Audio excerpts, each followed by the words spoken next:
In the summertime when the weather is high, you can stretch right up and touch the sky. When the weather's right, you got women on your mind. Have a drink, have a drive, go out and see what you can find. If her daddy's rich, take her out for a meal. If her daddy's poor, just do what you feel. Well, that's enough of that. Good morning. Welcome to my channel. My name is Christy, and this is Christy's Musings. You can call me Tigger if you want to. Today, I will be using this as a major part of what I'm talking about. This is a book by Whitney Webb, One Nation Under Blackmail. Last week, I talked about the Victoria's Secret man, Leslie Wexner. I thought today I would talk about more of the network in Epstein's midst. I wanted to show you all this. I finally got my book in the mail. Access Denied for Reasons of National Security by Kathy O'Brien with Mark Phillips. If you don't know who Kathy O'Brien is, you need to look her up. Pretty interesting.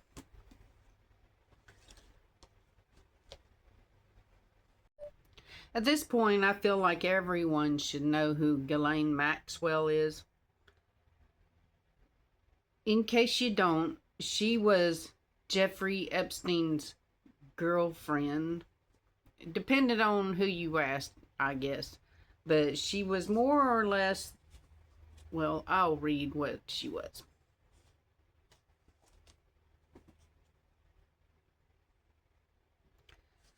Ghislaine Maxwell also played a role in Epstein's activities as it related to Victoria's Secret and his whole network, I should say.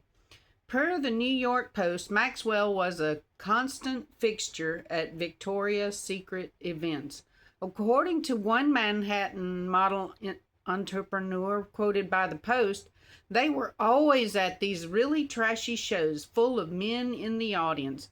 Ghislaine acted as kind of a NAZI guard, telling everyone where they were sitting in the audience and that. She had new Pop-Tarts, which is what she called the young models.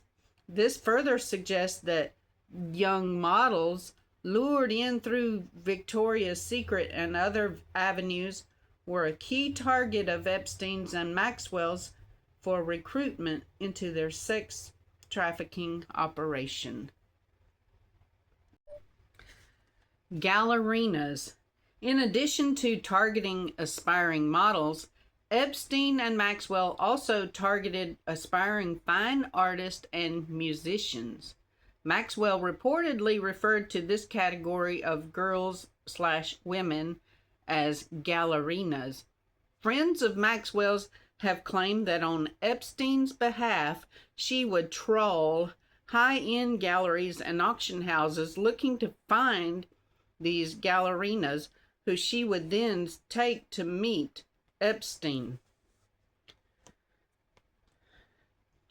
An additional benefit from Maxwell's perspective would have been the secretive dynamic of the major auction houses, which have severe restrictions around photography, meaning there is no photographic evidence of Maxwell's alleged recruitment activities at those places.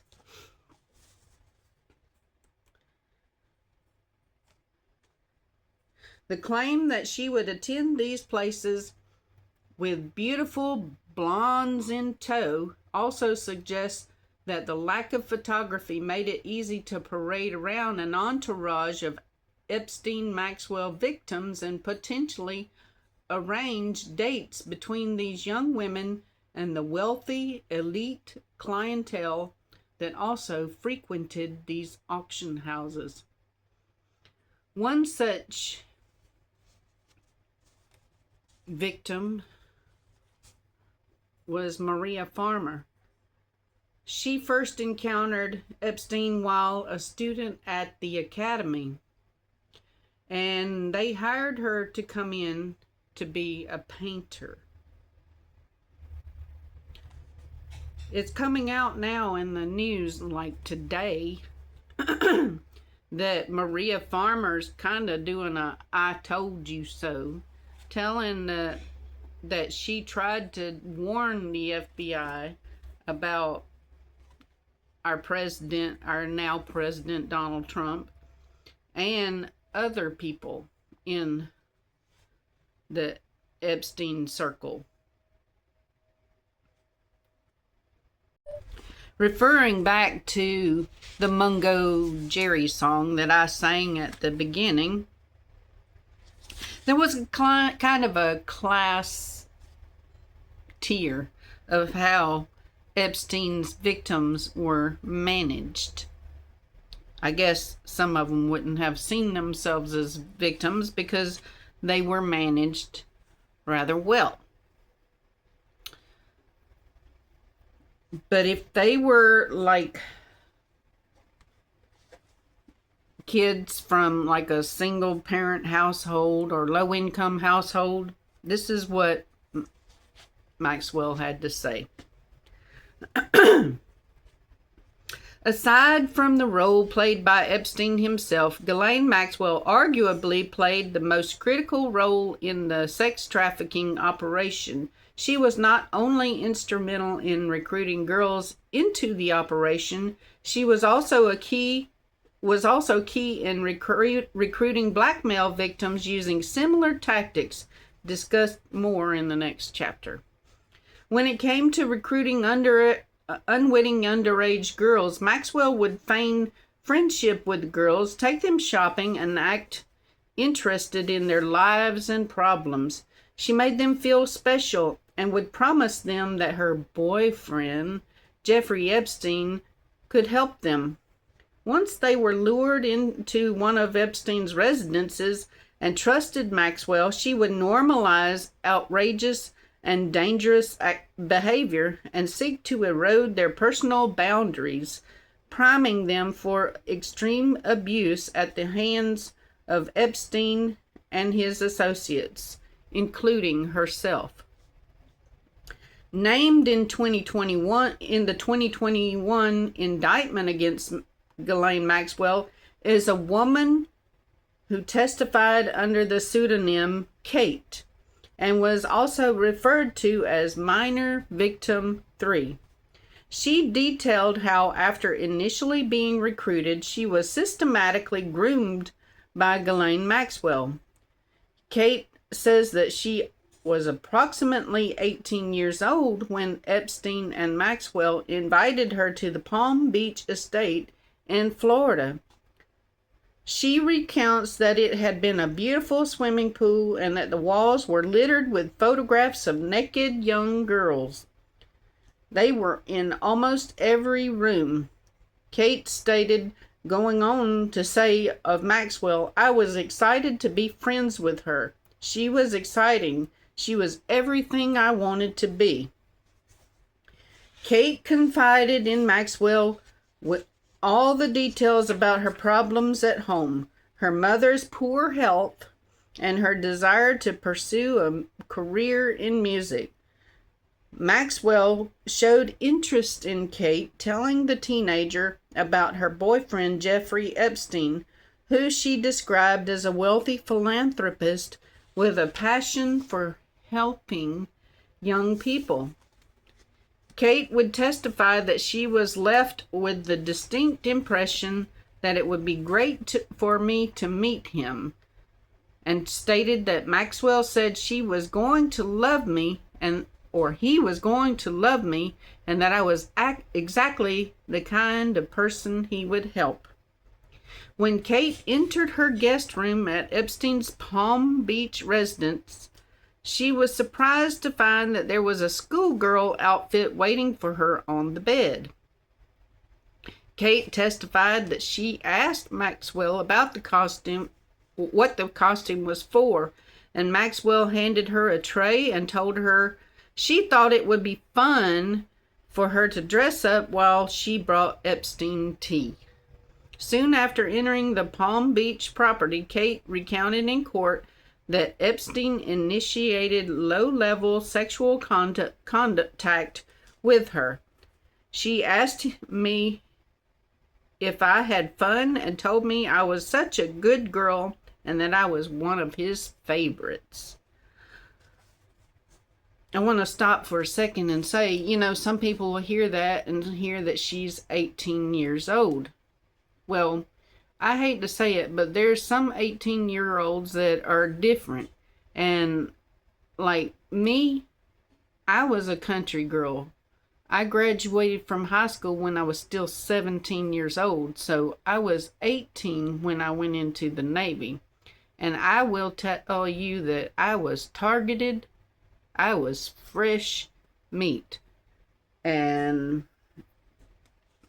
so being out in the middle of the watermelon patch one day and being in the United States Navy the next, you're not ready for that mentally, okay? You're used to having daddy to back you up and fight your battles and such, and then you get in the middle of the Navy and there's nobody there to care for you. I did have a chaplain, I think I mentioned in another video. One of my chaplains, or my chaplain, came to my rescue and invited me to come to some events, where I was kind of treated special and made to feel at home more and talked to about the behavior of men, especially men from a certain ethnicity. That's all I'll say about that. Okay. On the one occasion, Maxwell called Kate saying that Epstein's massage therapist had canceled and asked if Kate could do her a favor because she had such strong hands. Kate testified that during this meeting, Epstein was wearing only a robe, which he soon slipped off, leaving him naked. The sudden shock caused Kate alarm, but she couldn't easily escape the encounter as Maxwell was standing at the doorway. I was like, why didn't she do it her own doggone self, is what I would have asked. According to Kate's testimony, Maxwell handed her some massage oils and quickly shut the door. Shortly thereafter, Epstein first initiated unwanted contact with her. I don't know if I'm allowed to say all these words, so I'll just keep going. After the event, Maxwell allegedly asked Kate, "How'd it go? Did you have fun? Was it good?" Maxwell implied to Kate that the unsettling, abusive encounters were normal and meant to be enjoyable for her as well as Epstein. On the third occasion where Kate encountered Epstein, Maxwell told Kate to have a good time before shutting the door. This normalization of abuse was also followed closely by a compliment for her compliance. After that third occasion, Kate recalled Maxwell saying, "You're such a good girl. I'm so happy you were able to come. He obviously likes you a lot." Maxwell's interest in Kate and the other victims she groomed in much the same way was feigned so as to create the perception that they were becoming friends and that Maxwell was someone Kate could trust and look up to. Simultaneously, Maxwell would tell adult friends in her elite New York and UK social circles that the underage girls she helped to traffic were nothing more than trash.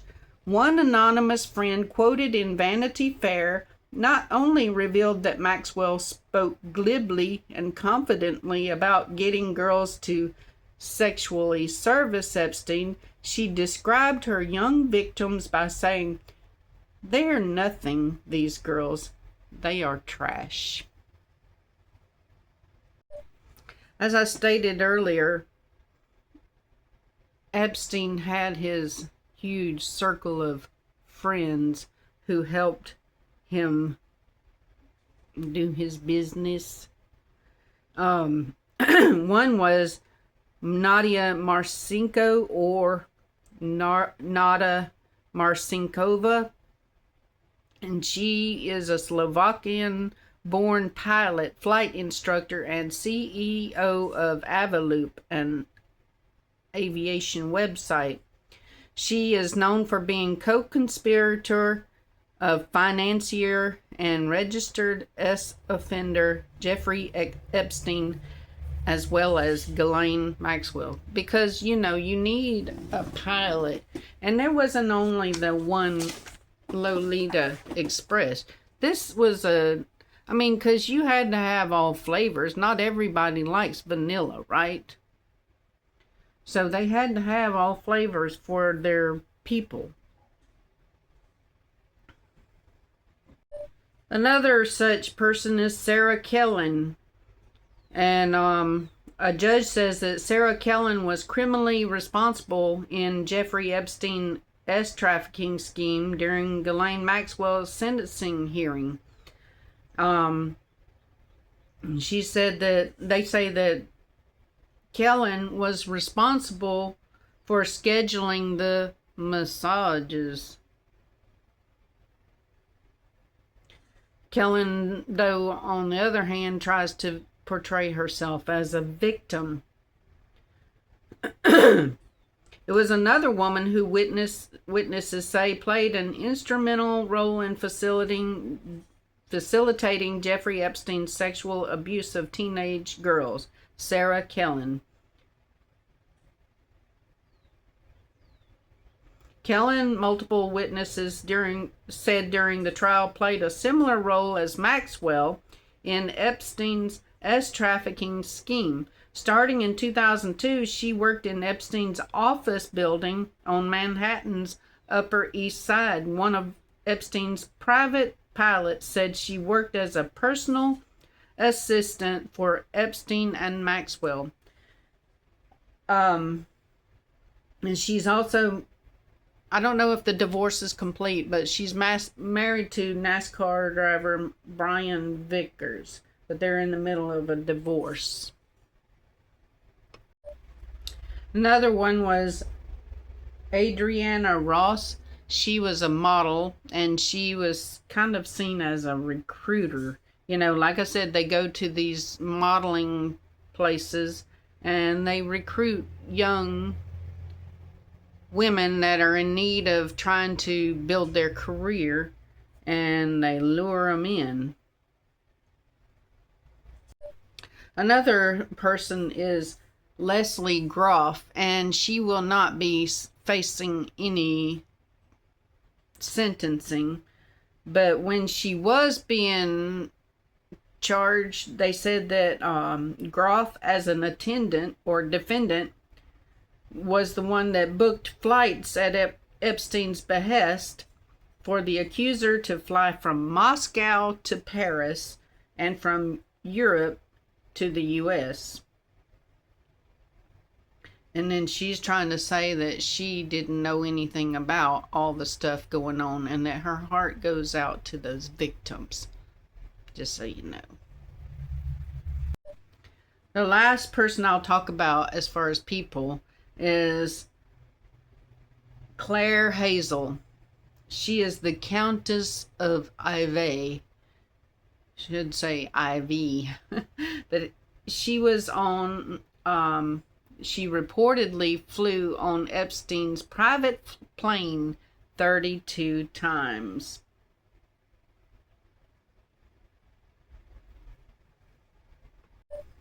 From what I'm understanding, as far as Claire Hazel, like I said, she's the Countess of IV.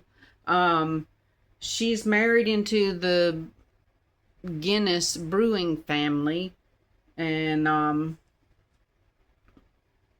I'm not sure who she's married to, but anywho, that's not important.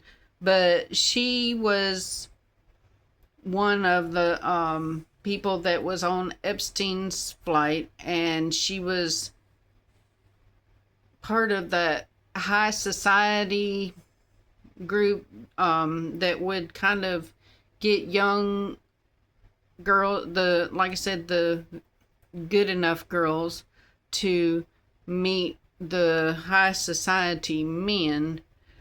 But it says that Epstein paid for Hazel to attend the Ohio State University in 1995, and that she described him as her benefactor.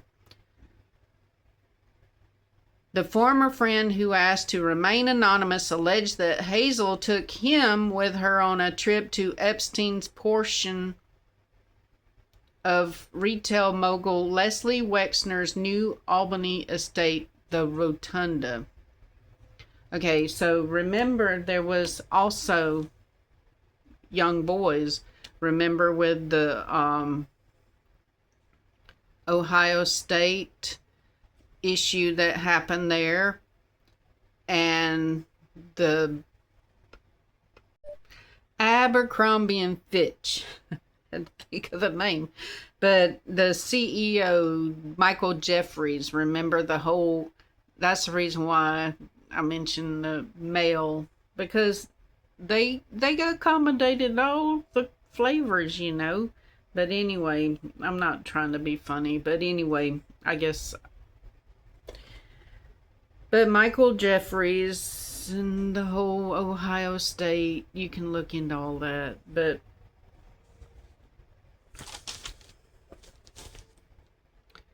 you know, I'm sure there's going to be some people that want to know, well, Miss Christie, why are you going into all that? Why? What does that have to do with me? I just live out here in the middle of Oklahoma or the middle of Georgia or middle of Maryland, whatever. And aside from knowing, like I said, I've shown you some really pretty people, good looking people. And we need to make sure that when our kids are looking to be, you know, looking at their idols, so to speak, that you raise them with a certain amount of knowledge about predatory behavior. We're supposed to keep our kids safe, right? But I asked chat, I was like, why should the average Joe care about what Epstein did? And here are the things that I got. There's an erosion of trust in institutions. The perception that Epstein, a wealthy and connected individual, evaded more serious justice for years despite extensive evidence, raises concerns about whether the justice system treats all citizens equally, regardless of their socioeconomic status or connections.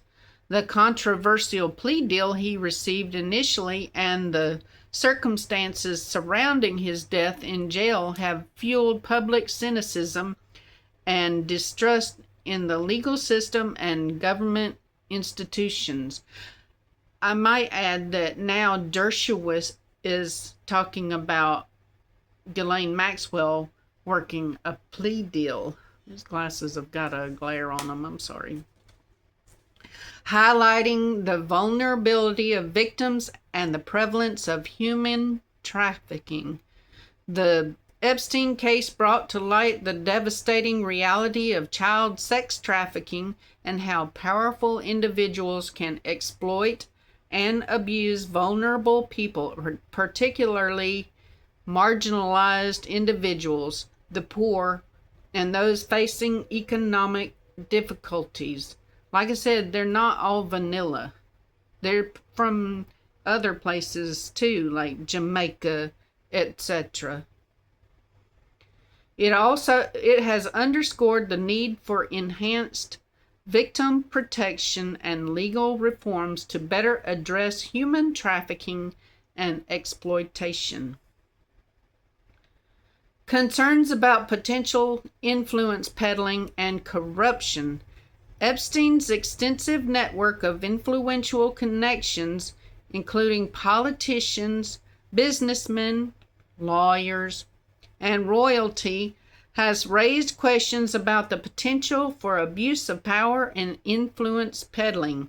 This has further fueled public interest in the extent of his network and whether any powerful figures were complicit in his crimes or are being shielded from accountability. Transparency and government accountability. The controversy surrounding the release of the Epstein files and the subsequent statements from government officials have led to questions about transparency and accountability within federal agencies. There is a demand for a full and transparent investigation to ensure that all relevant information is disclosed while also protecting the identities of minor victims, according to Congressman Mark Vesey. In short, the Epstein case has become a focal point for public discussions surrounding issues of wealth and privilege, the effectiveness of the justice system, the scourge of human trafficking, and the need for greater government transparency and accountability to uphold the public trust. And I got this other one that I'm going to read to you from an article called Big by Matt Stoller. And when he's talking about number go up, he's talking about the stock market. You want the number to go up, usually. A society under number go up tends towards evil. The men and women behind an excessively high rate of return often make deeply sinful and immoral choices, little different than the Confederate plantation owners did in whipping slaves or lords in castles